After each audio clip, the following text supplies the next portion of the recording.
Que ce travail, le dernier important que j'ai publié, peut-être d'autres qui viennent, des articles, tout ça, mais c'était donc Les Sanglots de l'Aigle pêcheur, la Nouvelle-Calédonie, la guerre kanak de 1917. C'était en quelque sorte la réalisation, la mise en œuvre de cette anthropologie, ethnographie impliquée, à la fois politiquement, linguistiquement, littérairement, et puis dans l'idée centrale que les narrateurs sont des auteurs. Voilà. Et que les récits sont bien entendu des stratégies, mais ce sont aussi des créations au sens littéraire du terme. Et alors, évidemment, les poésies, c'est sûr que c'est des créations, mais aussi les narrations en prose, elles sont d'une rigueur, d'une densité, d'une économie de termes. Et aujourd'hui, je travaille sur un ensemble de ces récits, pour une grande part recueillis par Jean-Claude Rivière et pour une autre part par moi-même, pour essayer, à la demande des Kanaks, de restituer finalement cet effort d'expression formalisé par les Kanaks pour raconter les histoires de clans. Mais dès qu'il est question d'événements, disons dans le XXe, voire XXIe siècle, d'événements, on est dans le genre poétique. C'est ça qui est intéressant. C'est-à-dire le mot poésie tombe à épopée. Alors du coup, je me suis intéressé à Homère, je me suis réintéressé avec Pierre Judet de Lacombe, là, qui est une magnifique édition d'Homère. Et puis je me suis intéressé aussi à Victor Hugo, la légende des siècles, etc. Il y a quelque chose de ça, quoi, c'est-à-dire de travailler la matière événementielle et de la restituer avec un souffle que j'essayais de rendre en traduisant en vers, ce qui n'était pas absolument donné d'avance. Alors, évidemment, ce travail-là, il s'est fait parce que, je crois, je me suis affranchi des contraintes d'une anthropologie que quelquefois on est appelée classique, mais enfin d'une anthropologie plus conventionnelle, où l'ethnologue vous dit les X sont comme si, ils sont très différents des Y parce qu'ils n'ont pas les mêmes peintures faciales, ils ne parlent pas la même langue, etc. Mais ils sont dans un système de transformation symbolique les uns avec les autres, par rapport aux autres, et disons dans une anthropologie fixiste, qui fixe les identités et qui les naturalise d'une certaine manière, les essentialise. Et maintenant, cet essentialisme, pour une part, peut-être, je sais qu'il y a des termes variables, enfin des sens variables au terme ontologie, mais qui les ontologisent, c'est-à-dire qu'ils font comme si il s'agissait d'un être au monde singulier, ethnie par ethnie, groupe par groupe, et comme si ces groupes étaient porteurs d'un mode de pensée inconscient. C'est-à-dire, alors, c'est là que la théorie intervient. Moi, je me suis intéressé plutôt à la conscience et pas à l'inconscient. Parce que chez Lévi-Strauss, c'est une forme d'inconscience, même si le terme inconscient collectif déplaît beaucoup, parce qu'il vient de Jung, et que, voilà. Mais enfin, ça ressemble à ça quand même. C'est-à-dire, spontanément, les gens organiseraient leurs analyses du monde dans des schémas qui leur seraient transmis de génération en génération et qui partageraient avec tous les membres de la société, qui formeraient donc leur réflexe culturel au monde. Hein. Donc comme s'il y avait des mondes clos, le monde était fait de petites totalités repliées sur elles-mêmes. Alors soit elles ne peuvent pas du tout se comprendre, là ça devient grave, on ne peut plus faire d'ethnographie, soit elles peuvent se comprendre, mais alors si elles peuvent se comprendre, dans quelles conditions, donc qu'est-ce que c'est que l'interculturel à ce moment-là, et qu'est-ce que c'est que la transformation sociale, qu'est-ce que c'est pour le capitaine Cook, par exemple, quand il accepte d'être traité comme le dieu Lono, il est déshabillé, enduit d'onguents, couvert d'un manteau en plumes rouges, etc.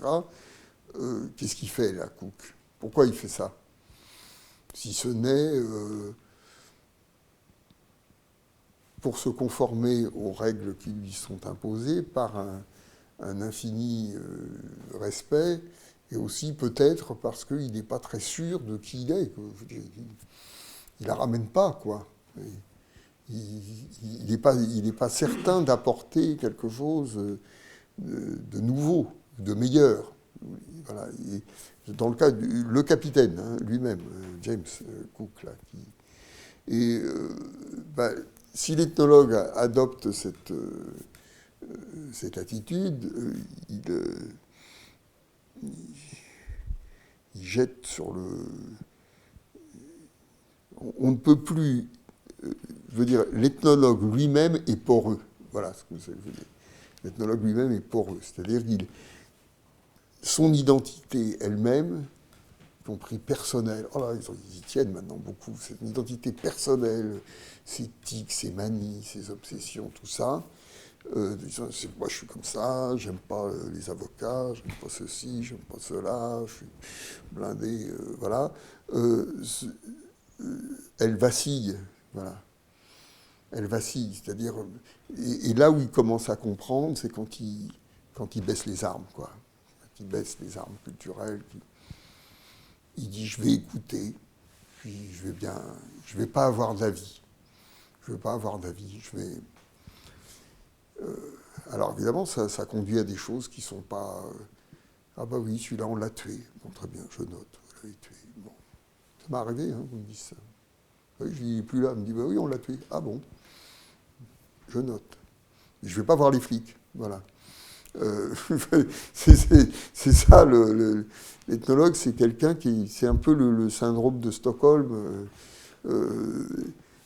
à titre professionnel, quoi, si vous voulez. Et à ce moment-là, il se passe quelque chose.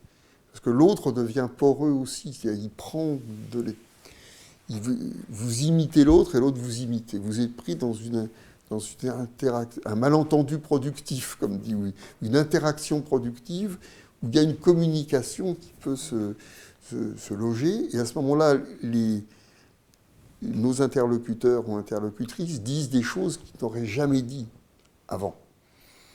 Parce qu'ils entrent dans un espace de confiance. Ils savent qu'on ne va pas se moquer. Ils savent qu'on va rester imperturbable. Ils savent qu'on ne va pas dénoncer. Rien n'est plus détestable en anthropologie que le point de vue missionnaire, que le point de vue normatif, le jugement, si vous voulez. Alors ça, il l'avait dit, hein, Max Weber et tout ça.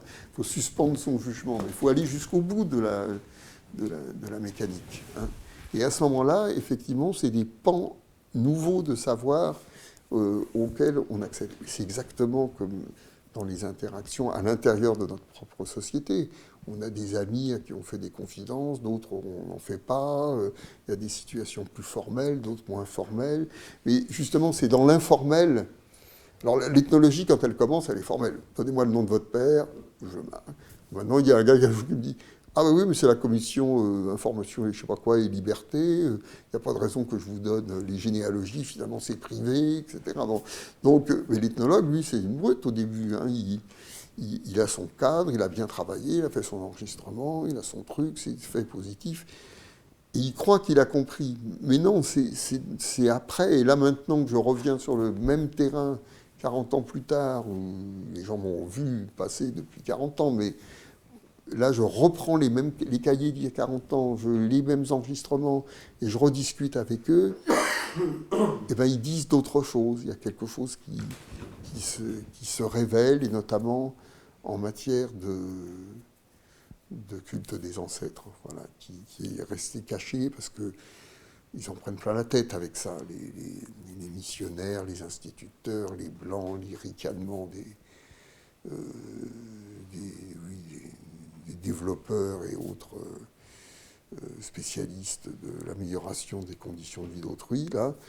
Donc voilà, alors c'est cette proximité assumée,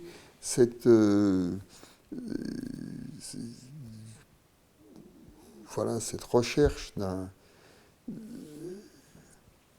En fait, c'est d'accepter d'avoir une autre identité, d'avoir une autre position sociale. Alors évidemment, il faut beaucoup de vigilance au début, parce que là, je suis allé dans une cérémonie, un mariage et tout.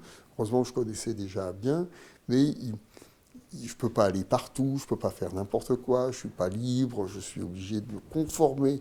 Mais en me conformant, je vérifie, et puis en vérifiant, j'ai de nouvelles explications, j'ai de nouvelles interprétations, j'ai des points de vue aussi contradictoires, et, et je pense que c'est cette...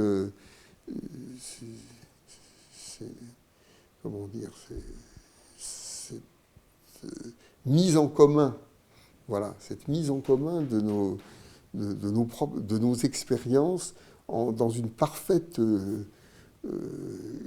liberté. Et là, à ce moment-là, je m'aperçois de ce qui, chez moi, est de l'ordre du réflexe culturel, et chez l'autre aussi. Voilà, et on peut essayer de dépasser ça et rentrer dans une véritable co-construction du savoir. Et ça, bon, maintenant, c'est à la mode. Mais là, vraiment, j'ai l'impression que ces récits, je les ai recueillis parce que j'avais construit ces relations, et j'ai développé ces relations parce que j'avais recueilli ces récits. Si vous voulez, maintenant, les gens savent que je sais. Et souvent, j'entends, quand j'arrive, ils disent attention, Etemengoli, il connaît, quoi. D'abord, il comprend la langue, mais surtout, il sait de quoi il s'agit. Il sait le problème, parce qu'il y a souvent des problèmes, justement, de nom, un tel voudrait changer de nom, des problèmes de maladies les gens pensent qu'ils sont liés à un non-respect d'endroits tabous, de rituels qui n'ont pas été faits, etc. Donc, pour rentrer dans cette espèce d'épaisseur, il faut du temps, il faut de l'énergie. Voilà. Donc j'ai publié, je ne sais plus où, je crois qu'il est dans Anthropologie réflexive, là, j'ai publié un article où je montre justement qu'est-ce qui se passe quand on est fortement intégré à voilà, c'est là. L'ethnographe inclus. Conversion d'intelligibilité en Nouvelle-Calédonie kanak. L'ethnographe inclus, c'est quand vous êtes inclus dans un monde, vous voyez plus le vôtre. Des fois, je ne le vois plus du tout, le mien. C'est ça le problème. J'y adhère plus du tout, quoi. J'y crois plus. Mais l'ethnographe inclus, quand vous êtes inclus dans un monde,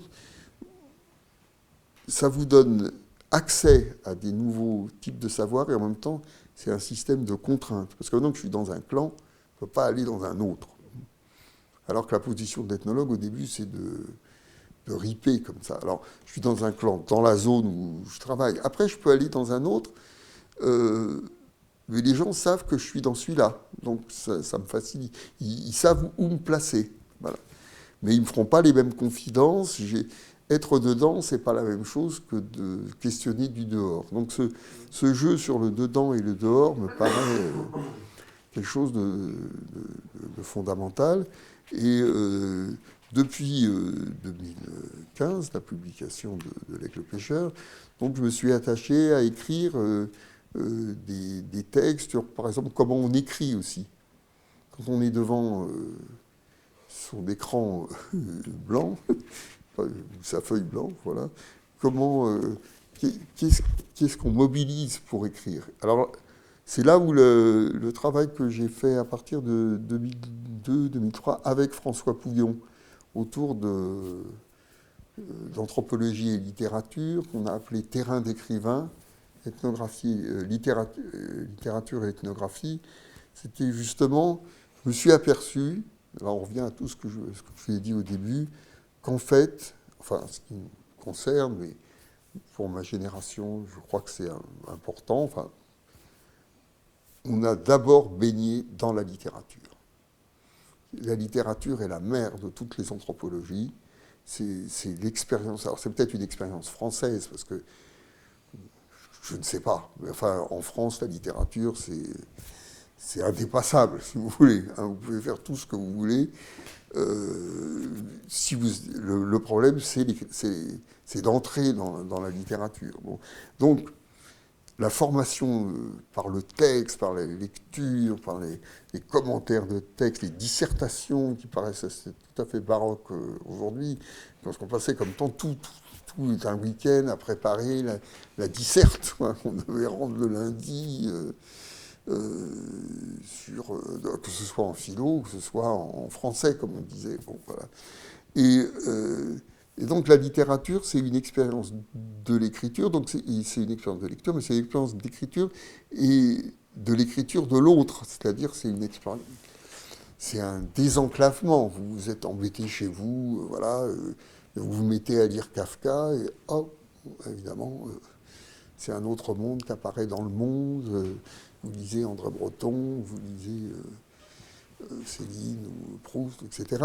C'est une ouverture sur des mondes qui ne sont pas des ethnies, mais qui sont ce que Bourdieu appelait des mythologies personnelles, ou Faulkner, ou etc. C'est-à-dire, le monde, ça vous éclaire sur d'autres mondes, et en même temps, ça relativise le vôtre. Et l'expérience de l'écriture, de la littérature, c'est aussi un travail sur les mots, un travail sur les phrases, sur le rythme. Alors, j'ai été très influencé par... je m'en suis aperçu rétrospectivement par toutes ces lectures, que ce soit Malcolm Lowry, Garcia Marquez, Borges, beaucoup, etc. Mais ensuite, j'étais pris dans le carcan de l'écriture scientifique. Donc, quand j'écris Les Chemins de l'Alliance, c'est pas marrant, quoi. C'est vraiment, si je ne mets pas 1, 2, il y a une espèce de mécanique, comme si on singeait les sciences exactes, comme si on écrivait...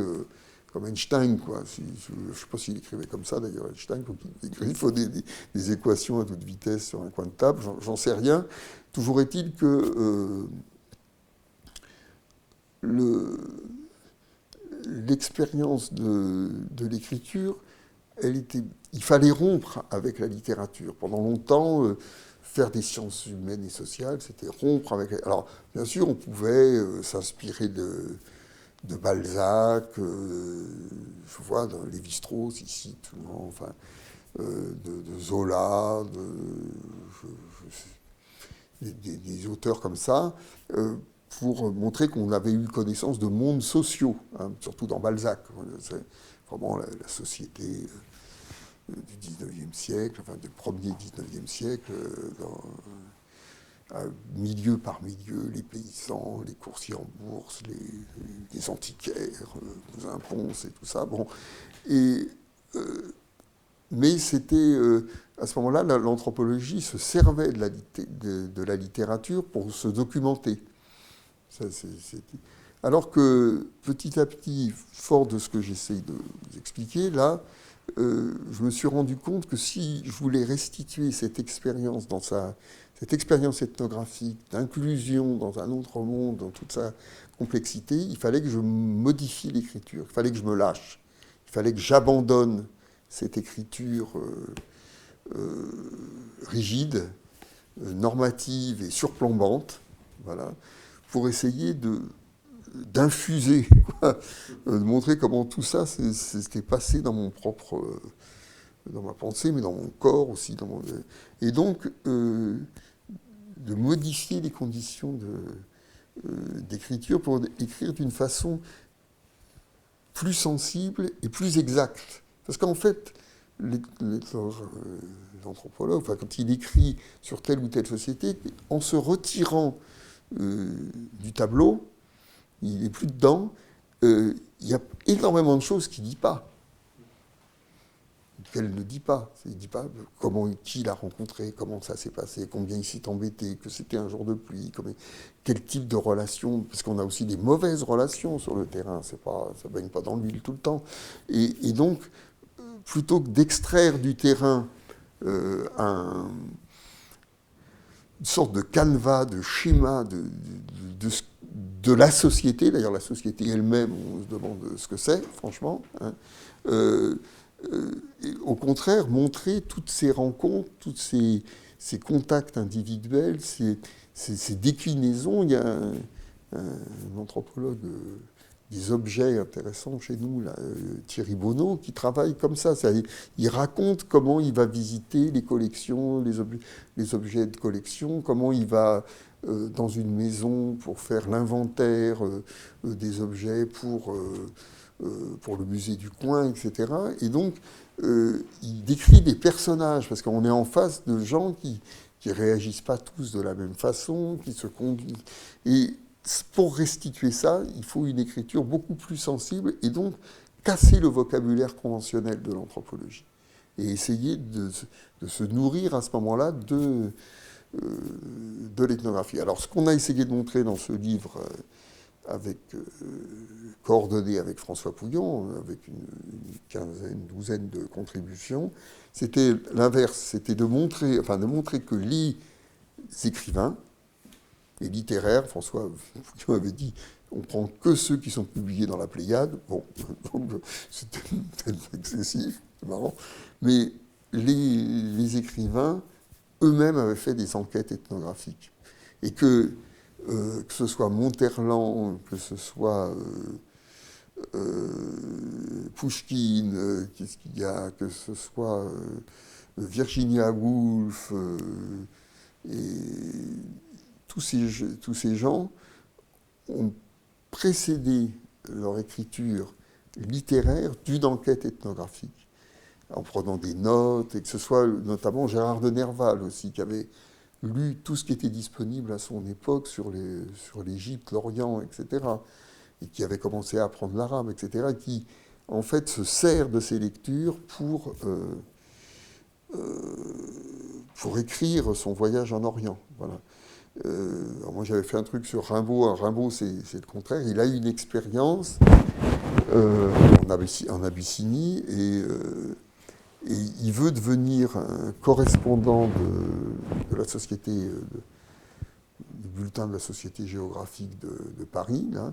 Et donc il va écrire, alors comme Rimbaud était assez fort en imitation, comme le dit Verlaine, voilà, et il va écrire comme écrivaient les savants de son temps, à partir de son expérience en Abyssinie. Et en Abyssinie, il va faire aussi comme les ethnologues de son temps et après, c'est-à-dire qu'il va écrire d'après un texte qui a été écrit par un autre, qui a été écrit par un informateur qu'on envoie sur le terrain. Mais Maurice Lénard faisait ça.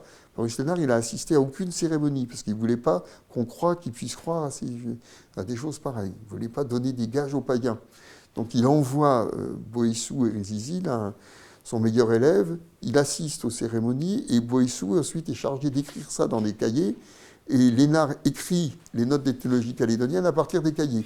Et bien Rimbaud, il fait pareil, il envoie ce Tiro, je ne sais plus comment il s'appelait, une sorte de voyageur grec, faire des enquêtes sur le terrain, là où de temps en temps Rimbaud passait pour vendre de la bimbeloterie, je sais pas quoi, des casseroles, etc. Et il s'est échangé contre des pots, des plumes. Et c'est à partir de ce document, de ce Tiro, qu'il écrit son rapport qu'il va envoyer et qui va être publié à l'Institut géographique, dans le bulletin de l'Institut géographique. Donc, l'ethnographie se fait aussi par toutes sortes de médiations, si vous voulez. Et si on écrit... donc les littéraires font des enquêtes ethnographiques, et les ethnographes sont imbibés de littérature. Donc, et on doit penser ça pour renouveler l'écriture. Alors, il y a des cas limites. On peut dire que Lévi-Strauss est un cas limite. D'abord, il est rentré à l'Académie française, ce n'est pas le destin naturel des ethnologues. Et indéniablement, il a un style littéraire. Il a une capacité un rythme de phrase, de symbolisation, une subtilité très, très, très grande. Mais peut-être... par contre, Michel Leiris, il va découpler. Il a son œuvre savante, d'ethnographe, le tsar éthiopien, tout ça. Et puis, il a son œuvre littéraire. Et les deux choses... Alors, je ne suis pas assez lyricien pour le savoir, mais comment les deux choses communiquent, je n'en sais rien. Mais il y a quand même cette mise en cause de soi. C'est-à-dire, on a l'impression que l'ethnographie le fait douter de lui-même. Et si j'ai bien compris, l'œuvre de Leiris est une œuvre sur le doute, le doute sur soi-même. Voilà. Et donc, on a réfléchi à ça avec François Pouillon et plusieurs autres pour faire ce livre qui n'a pas plu, qui n'a pas marché, parce que les spécialistes des écrivains disent les écrivains, ils sortent tout de leur cerveau, c'est leur génie, le problème du génie de l'écrivain, voilà. Et les ethnographes, nous, on fait de la science, et on n'a rien à voir avec la littérature. La fiction, c'est... Or, alors, dans la revue, une très, très bonne revue qui paraît maintenant d'histoire et sciences sociales, qui s'appelle Sensibilité, j'ai essayé de faire un petit papier qui s'appelle Comment ça s'écrit. Enfin, c'est une rubrique, Comment ça s'écrit, ce qui est de montrer que l'écriture, c'est une espèce de décantation. C'est comme vous bougez le terrain, vous bougez la boule de Noël où il y a la neige qui va dans tous les sens, et puis au fil des années, la neige se dépose et vous commencez à comprendre véritablement ce qui s'est transformé en vous. Je pense que l'ethnographie nous transforme, que c'est des expériences de même que j'imagine que l'expérience de la peinture, une expérience musicale nous transforme. Et donc, sur le plan théorique, cela remet en question le côté péremptoire d'une anthropologie positiviste qui décrète ce qu'est le monde. Alors que nous, ce qu'on voudrait faire, je dis nous, je pense à François Pouillon, c'est de montrer comment se fait le monde. C'est pas tout à fait pareil.